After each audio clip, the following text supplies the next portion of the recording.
Hey, how we doing?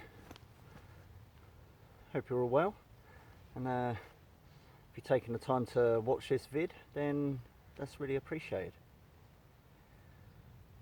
I'm going to show you something a little bit different today.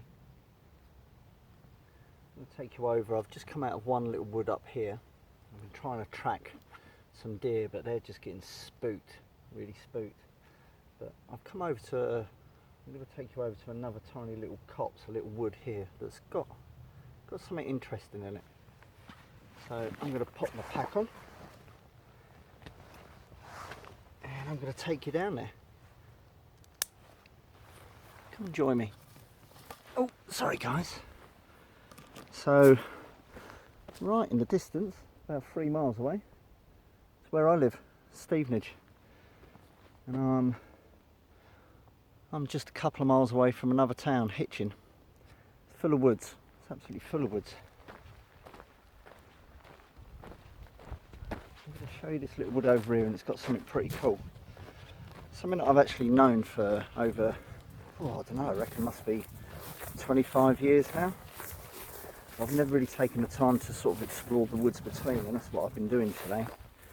I'm on a bit of a track, as you just see, it's just full of fields, rolling fields, a little bit hazy. We will get a little bit of disturbance from some planes going overhead, because we're literally only about 5-6 miles directly from Luton Airport. I'm just going to take you over to this little wood here, and we'll tune back in a minute. Hang on. Okay, right. Just going to step over this little fence. The old stile's broken down and gone.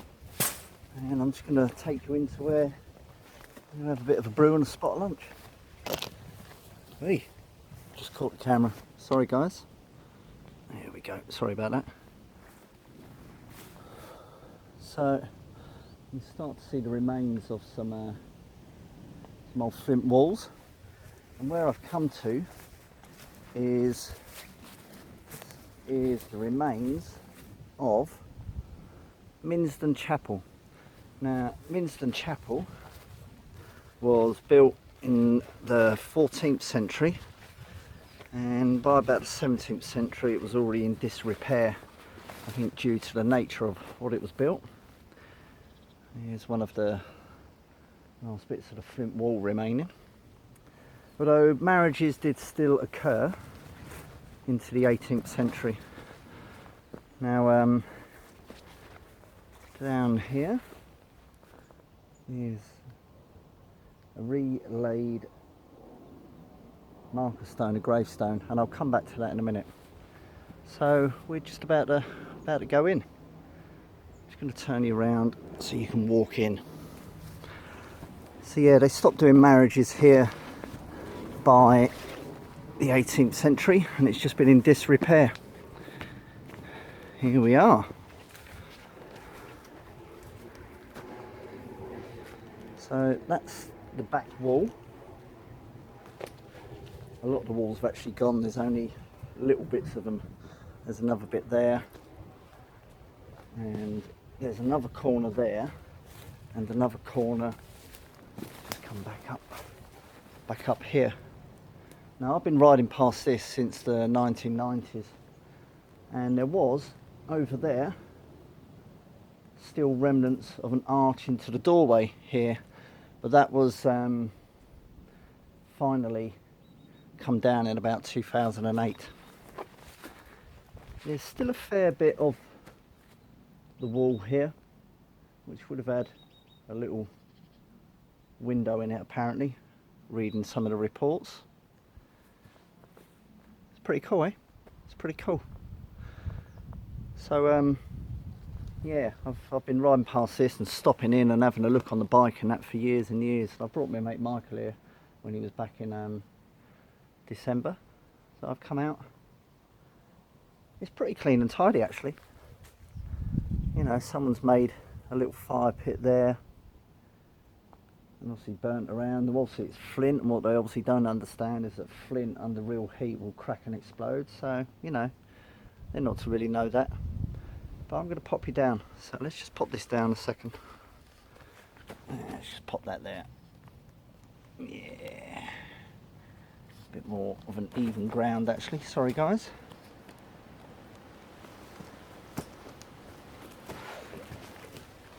So yeah, obviously people come in here, they may even camp out, and I've actually been thinking maybe this would actually make a nice little spot. Still consecrated ground. Apparently now the church have almost decided, I think about 2 years ago, that they may just sell it off to the local landowner. Not really heard any more about that, but yeah, people come up here. There's a little bit of rubbish, only a little bit. It's not too bad, but I just thought it'd be nice to come out here for a bit. That little marker stone that I showed you,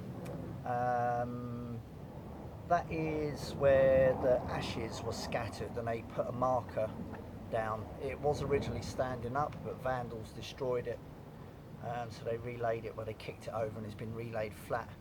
A local historian, Reginald Hine, loved this place. He was based in Hitchin and he loved coming to this place and doing drawings and paintings back in the 1910s, 1920s. Eventually he was moved to London and he was cremated at Golders Green, but they brought his ashes back and scattered them here.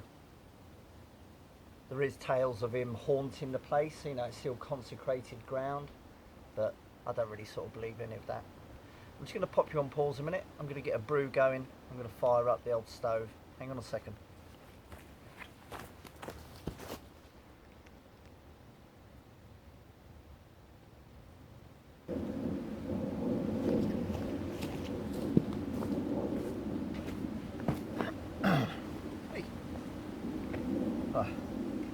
Just got the old camping gas stove and that going today. And I'm just going to have me some noodles. You know I love my little noodles. In fact, I think pretty much the only reason I'm having chicken noodles today is it's because my friend Paul Michael O'Brien was moaning at me in one of my last videos when I was in Wales and that, what? No noodles? No noodles? So the noodles, mate, that's just for you today. I'm having those just for you. Give that a little stir. I'll just pop the pack here, it's just giving me a little bit of wind protection. Pop that old lid back on. And let's have a little coffee. Yeah, I remember when the arch actually come down in 2008, you used to be able to walk through it. Now you actually walk up over the rubble remains of what used to be that arch. And there's a lot of flint, you know, there's a lot of flint that goes into the making of one of these little chapels. I say it's Minsden Chapel, and it used to be served by the hamlet of Chapel Foot, because the hamlet was at the foot of the hill of the chapel, so Chapel Foot. I just thought it'd be nice just to bring you somewhere else a little bit different from my normal today, and I'm kind of getting that a lot from my good friend Jim Bob Outdoors, who just goes off wandering, likes a little bit of his local history, and he's always going to different places. So I just thought I'd kind of have a little bimble around, show you that. Oh, black coffee on the go, noodles on the go, Justin's happy. There you go. Let's take that lid off now because that's up to boil. Take that off. And just pop that down there. So I might add this to the list of doing a stealthy camp.